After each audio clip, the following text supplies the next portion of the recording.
Good afternoon and welcome to another episode of Mr. Long Island Searches for Truth and Beauty. This afternoon we have a very special guest, Karen Garvey. Karen, thank you very much for joining us today. Thank you. And it's the unique combination of truth and beauty. We don't get that too often, and believe it or not, I'm not referring to myself, I'm referring to Karen.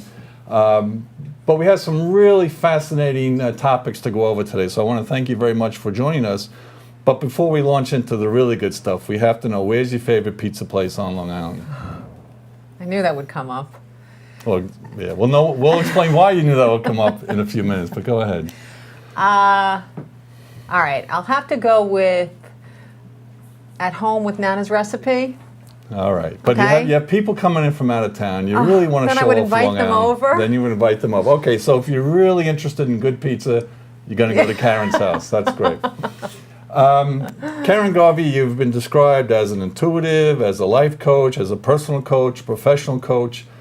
Walk us through a little bit about what an intuitive is and tell us a little bit about how you came to realize you had this special skill set. Okay, it's a very good question, and I'll try to give you the abbreviated version. I come from a family that really values the intellect, so I took a very academic route, and I did well in business. I was successful, but I really didn't have any access to a spiritual belief system that was, taught to me or spoken about around our home. What did change was I was working as an independent business consultant in the late 90s, and I would go for a run a few mornings a week before I began my day. And on the morning of 9/11, I got back from my run, and as I was standing, opening up the garage door to get back into the house, I experienced what was happening at the World Trade Center on that morning as it was happening. Without any knowledge without that any it was going knowledge. on. Okay. I live about an hour from there, so I couldn't have any physical clues, of course. But immediately, I'm not prone to just having imaginary, creepy thoughts pop into my head. So that's how it struck me, that I was doing something wrong by allowing myself to think these things and see these things. But it was really under a minute. When I was in the house, someone was asking me to turn on the television, and I was able to connect what I experienced in the driveway to what was actually happening in real life. And as I was standing there watching the television, and a broadcaster was making suppositions about it being one small plane off its course, not only did I realize that I was experiencing it at the same time, but I also understood that I had gotten a download of information about what was transpiring, not just the physical events. So it was an awakening to me that I recognized on that day that our conscious energy is not connected to our bodies, and that was a huge revelation for me. Explain your conscious. Well, explain that to me a little bit. I rather than call it thoughts, because sometimes you only think of your thoughts being generated by your brain. Okay. I think of us as conscious beings. We are energy. And if you're able to be simultaneously at a place an hour from where you live and to be experiencing what's going on there, then obviously the conscious part of me in human form is not connected or sewn into this body. Okay. I can't be two places at once. Right. So a part of me had to be able to leave this locale and go somewhere else, which I do on a regular basis now. But the first time you stumble upon something like that, it's odd. It's awakening for sure. Now, obviously, you didn't have an idea about what was going on. I mean, what were you feeling? What were you going through? Did you sit down and just kind of wonder what was going on, or what transpired then? If I had had a catalyst like that, with kind of paralleling an event that was larger than life, but it didn't have such consequence as 9/11 had, Right. I probably would have spent more time focusing on what I experienced that day, but I backburnered it very quickly because in comparison to what else was going on, it was insignificant. And I didn't have language for it. I didn't have people who had spiritual vocabulary that I spoke to about things that were esoteric, so I didn't have anywhere to go with it that day. I pretty much banked it. Okay. I did have a spark of hope that day that other people might not have had that day, because the experience of knowing simultaneously information that I didn't have any earthly means to made me understand that there was something more significant about our earth reality than I was supposing. So I gave myself permission not to write that day as awfully as everybody else was writing it in that moment. I didn't know how to, how to relate to it or how to store it. I just wasn't going to store it the same way everybody else would. So because of this intuition, this insight, you understood it better than anybody that there's a bigger picture involved. Yes. And you had access to, I don't want to say information or knowledge that empowered you to understand that there was much more going on than just this horrific event. Yes. And you've parlayed that into a career. Almost seems insignificant to say after that. But walk us through a little bit about that skill set that you have, or that intuition. Okay. I did back burner my experience for a significant amount of time, but I guess momentum got the best of me because I started to experience simultaneous information about lots of happenings all over the world or in my neighborhood with 100% accuracy. It wasn't like I was getting images and wasn't able to correlate it to something happening. I always knew that within 24 hours I would get the evidence of what I experienced, and I did.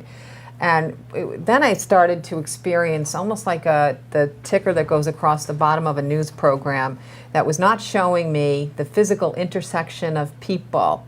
It was giving me indications of the meaning of life, reason behind why people intersect the way they do.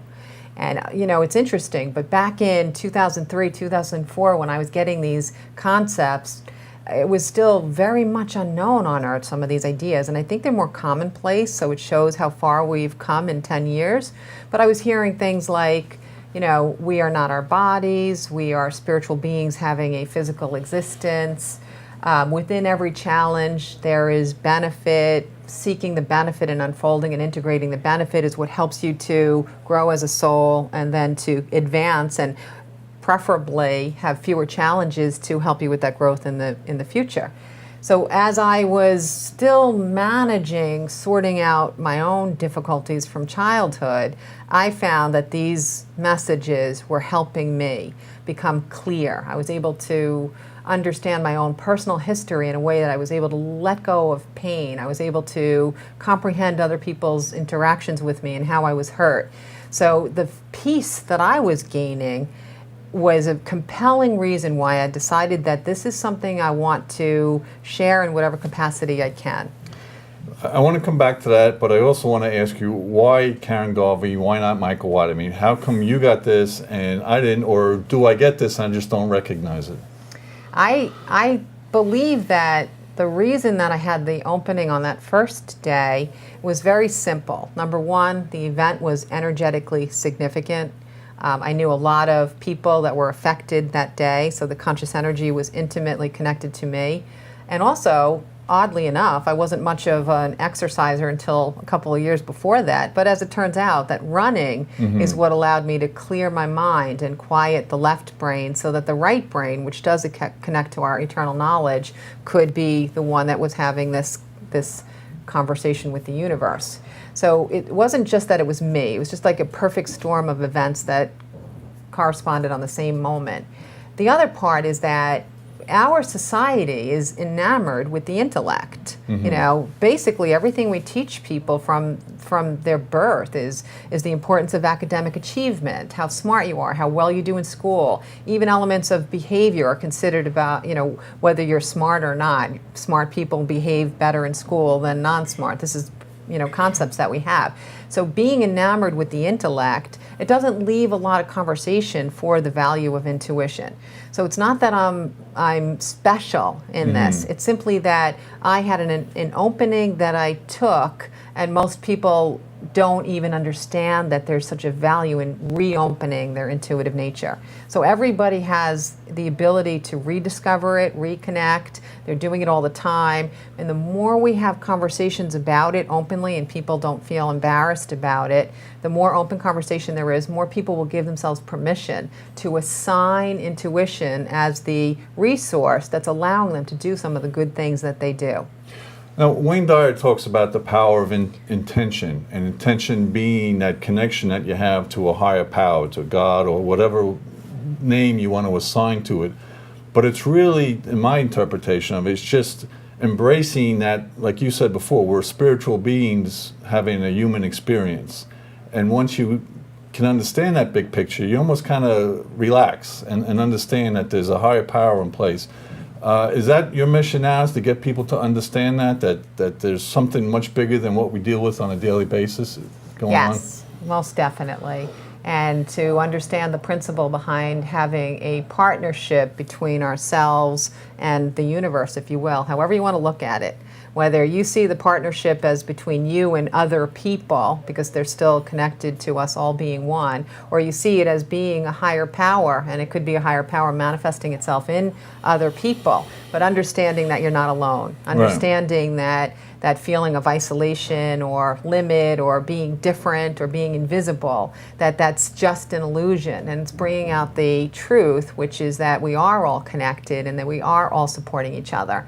And the more you manifest that truth and really start to live it, your life just becomes simpler and happier. And my goal is to help as many people become happier as I can while I'm here. So that's what I aim to do. Well, what's the biggest challenge you face when you explain to people what you do and you walk them through it? What's the most common defensive reaction that you get, or what kind of defenses that you get that you have to kind of break down? Interestingly, I see us as being vibrational, and as vibrations, we really do attract in reflections of ourselves to a large degree. So the more comfortable I am with knowing our eternal nature and the ability to access the partnership that we have in the universe, the less I attract in people who are naysayers or need to be contentious with me. So I don't really have a lot of, butting heads with people. And the other part of it too is that I don't need to convert anybody. Okay. I don't need to convince anybody, and I don't need to advise anyone. But if they stumble upon me or they ask a question or they're curious, at least that means that they're open to the possibility, and I'll answer their questions to the best of whatever questions they form in the moment. If the questions end, then that means their moment for that conversation or that new information, that it's over for them in that moment. I might be a catalyst for them to continue to make new discoveries somewhere else, or they may integrate something that they learned today and they might have an awakening about it in 3 days, 5 years, 6 months, and they might come back and say, I get it, I see it, I got to witness it, I got to validate it, and then the conversation opens again. So you just put your message out there, and whether or not someone decides to accept it, it's up to them. Yes. Okay, but I know you also do a lot of public speaking or public seminars. I would imagine anyone who's there kind of buys into what you're talking about, so it's not really too much. But even conversation with people that maybe aren't aware of what you do, I'd be curious to know what's the most common skeptical response you get, or what frustrates you most about this intuition that you have.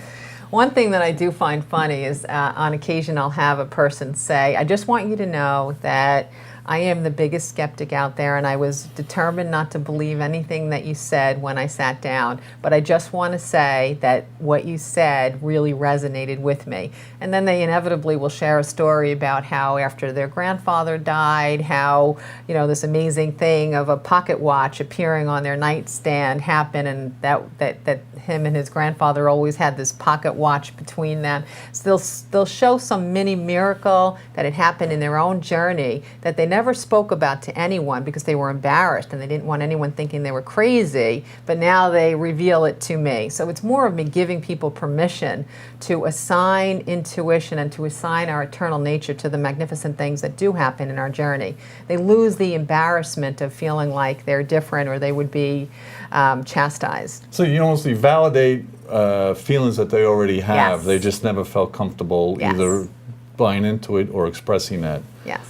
Tell me a little bit about, everyone knows the Long Island medium for existence, and you're not a medium. You're not that. Tell us a little bit about the difference then. Okay, mediumship is a specific kind of psychic ability or intuitive ability, and it's a skill set that is honed, and it takes a lot of training.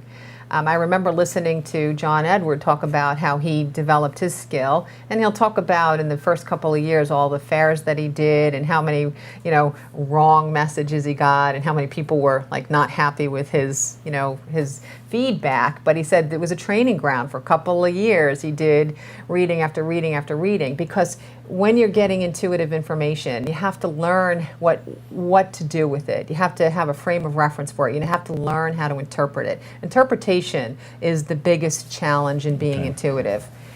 So for me, I didn't spend a great deal of time honing in on only communicating with souls that are no longer in their bodies like a strict medium would. It is something that happens. It happens in sessions with coaching clients. It happens all the time. It's magnificent when it happens, and I do love and appreciate it. But what I do value as well is that there are people out there like the Long Island Medium and John Edward who are bringing millions and millions of people to the belief that we are eternal. And they're giving them comfort so that they can release their state of grief, or at least start to move past the state of grief and feel the connection with those who have died. So for me, it's almost as though that's my training ground. Once people get to the point that they understand we are eternal and they acknowledge and accept it, then they can come to see me. And I say, now that we know we're eternal, what good is it? Other than moving past grief, other than knowing that your loved ones are okay, how can you use it to implement these suggestions into your life to become happier? How can you become, more fit? How can you become more energetic? How can you have better relationships? How can you have a better relationship with abundance? That, to me, is the exciting part of what it is that they do. Well, let's go back to something. Let's tie that into something you mentioned or you alluded to earlier. Embracing this notion of eternal spirituality, and how more and more people are doing that. And the example you used in a prior conversation is you talked about the proliferation of yoga studios in downtown Long Island, where you didn't see them 10 years ago. You see more and more people embracing that spirituality, that need to connect to that higher energy. And you also have shared with me that by 2020, the clear vision, more and more people are going to understand their role here on Earth and hereafter. Would you walk us through that a little bit, please? Yeah, it's interesting, because I like that people can look out their windows and validate some of the messages that they hear. And when you do see the proliferation of yoga studios, and you hear more and more about people who are becoming Reiki masters and so on, and you can witness people becoming more harmonious with nature, with their own bodies, you get to see that there's only one direction that this is going to head. But my perception, my intuitive perception of what is happening in this time on Earth right now is that we're in a period of accelerated enlightenment. So it's not just advancing and plugging along statically, it's about the movement is profound. So between now and 2020, it's a good idea to use that knowledge and be on, I always see this as like a line between negative and positive. There's this line of neutrality. Now that you know this, just make the choice that you want to move away from being below the line and come above the line. When you start to know the tools and the techniques to really live above the line, not only do you become happier, but you become a resource for helping others learn how to get above the line and stay above the line.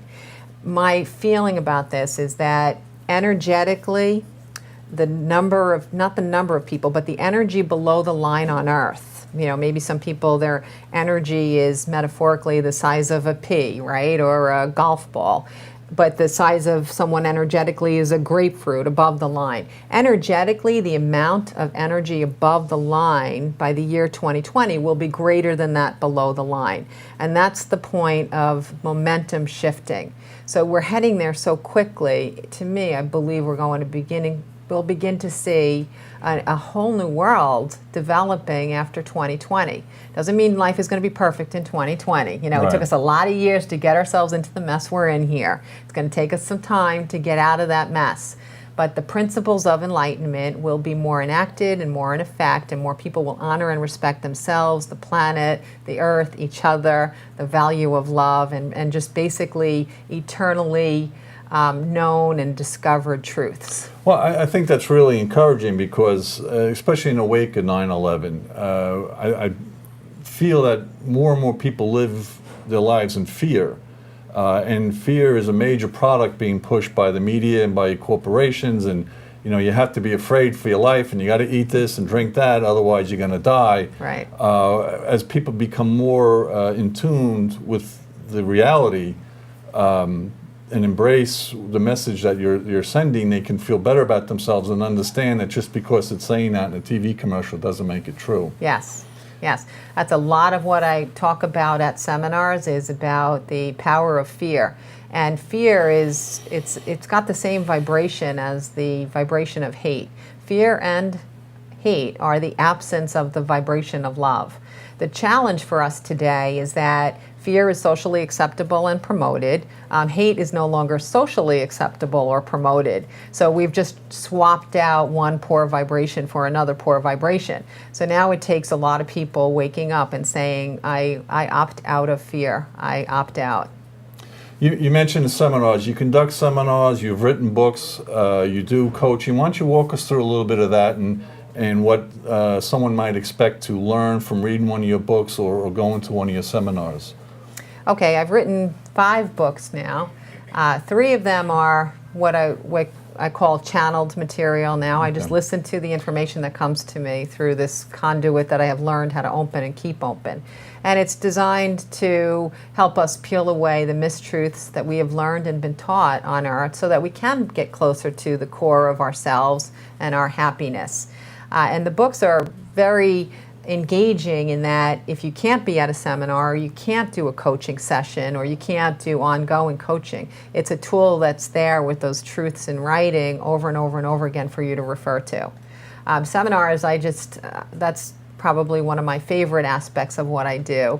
It's a very exciting thing to have people come and watch their faces and see shifts and see aha moments and to get the feedback of how different pieces of information that are so contrary to the things that they'd heard all their lives just help them to get a spark or feel their shine again. So for me, that's incredibly rewarding to see that result.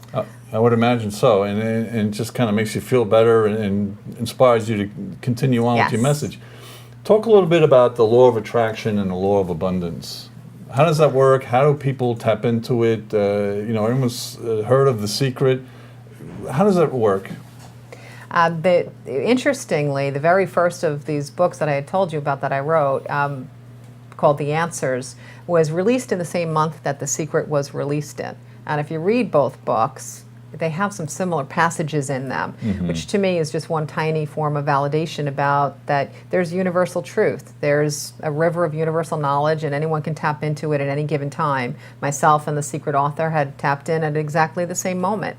The Secret is, again, it's a great introduction to the power that you have. Where I like to take off after The Secret ended is to let people understand not only is there this component of attraction, but that you have the power to be in the driver's seat of your own journey with a lot of other techniques other than just what's in that book. It's not enough to just envision a happy life or to envision what it is that you want, whether it's diamonds and watches or to, open up a charitable organization. It's not just vision. There's more to it. And when you understand the full formula, then you can make that formula work on your behalf. And the full formula is that how we create our physical reality is based on what we think, which I would say would be the envisioning part, what we feel, how we feel about it. Are we feeling nervous? Do we get that kind of crunchy feeling in here or a snag in our gut? Or do we feel positive and high about it? Combine that with what you believe, and the belief system is usually the most unconscious, so sometimes it's kind of snapping at our ankles when we're not aware, because we're conscious of our thoughts, we can be conscious of our feelings, but becoming conscious of your beliefs is a little more tenuous. Can you explain the difference between what I think and what I believe? Okay, a great simple example would be if your grandmother always told you that if you go outside in the winter with your hair wet, you're going to catch pneumonia. Okay. Then there's a likelihood that when you're older, if that's something that's stuck to you, that thought, that when you go outside with wet hair when you're older, you might wind up with a cold or the sniffles or a sore throat or pneumonia.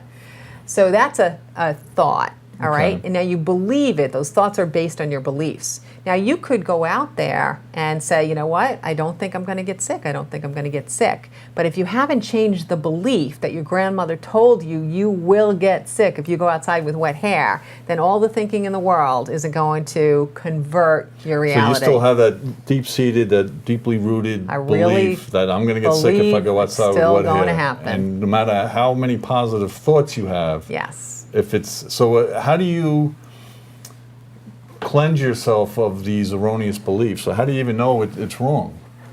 Well, I give 3-day seminars as well as 2-hour, 3-hour, 6-hour seminars, and we do a lot of exercises. I really think that experiential learning is the best way that we get to hold on to what we hear. You can listen to philosophy all you want, but philosophy can often go in one ear and out the other. But when you experience something and you have the ability to see a transition, then it can become a part of you. So what I work on is I always work on having some kind of a tool that's physical in addition to the knowledge. So when you have a physical tool that you can execute and use, then you're bringing the mind into it because you're thinking to use it. You're allowing more spirit into your world because that's the nature of where the truth is coming from. By bringing your body into it, you've made the whole thing whole. We are a mind and a body and a spirit. It is a sphere. And if any one of them is not on board, then that ball can be imbalanced, or it can be static and unable to move. And if that's out of balance, then nothing seems to be working. It's that balance that's so, that yin and yang, that's so crucial. Yes. Wow. If I could draw right now like I would draw in a seminar, I show it as a circle. But if you think of it more as a sphere, the mind pushes the body pushes the spirit, and the spirit pushes the mind, and then reverse that. If you take any element out of the ongoing perpetual circle, something will be off balance, something will be unhappy. And that's why it's so important that you eat properly, you get the rest that you need, and you take care of that physical body that you have, because that's the conduit for the thoughts coming through. And even as far as the body, there is a very easy possibility of going to an extreme about how we believe we have to keep our bodies clean. And a lot of it is fear-based. So I also caution people to become too dramatic or obsessed about the management of their own health. Everybody has a different propensity toward being at their best energetically based on how they eat, how they sleep, how they exercise. There is no absolute right or wrong for anyone, just as there is no absolute right or wrong about a food that you can consume that makes you feel good and something that I can consume that makes me feel good. So I ask people, don't listen to, the flavor of the month expert that's saying, get rid of all wheat, or, whatever, sugar is the pathway to all evil. It's about listening to your body, being intuitive with your own body, and seeing what does make you feel good. You'll know if it's making you feel good or not, if it's something you should add, something you should lessen. You will know it. You're your own best expert. You trust your intuition. Yes.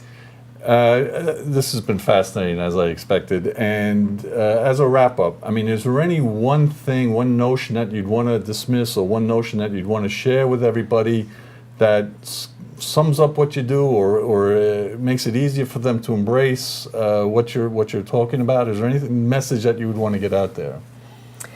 I think probably a good way to acknowledge and accept possibility is to think about a moment when you were embroiled in a challenge, and perhaps it was something that was difficult for you to get over for days or weeks. And then all of a sudden, in a moment, you felt happy. Accidentally, you felt happy. In that moment, you knew your challenges just melted away and they were an illusion. Just look at those moments and understand that that's the truth. That's at the core of what we are capable of being and experiencing and knowing. And so every time you are embroiled in a feeling of negativity or a lack of power, try to remember those great and happy moments as a way to shift out of the illusion of feeling unhappy. And know to just kind of step back and take a deep breath and just say, okay, as the Buddhists say, everything is temporary. And move on, and that's very empowering. Yes. This has been terrific, Karen. Thank you so much. It was great hearing more about this, and your website is? KarenGarvey.com. And all the events that you do, the seminars are listed there, and anybody who wants to find out more about the books you have, the tapes, the CDs, whatever, you can go to KarenGarvey.com and learn more about that. So thank you so much for your time today. I know how busy you are. This is a real honor to be here, and we're very grateful for your presence. Great to see you. It's been Always. another episode of Mr. Long Island's Search for Truth and Beauty. Lucky me, I found both this afternoon. I'm very excited, and I want to thank you for sticking with us.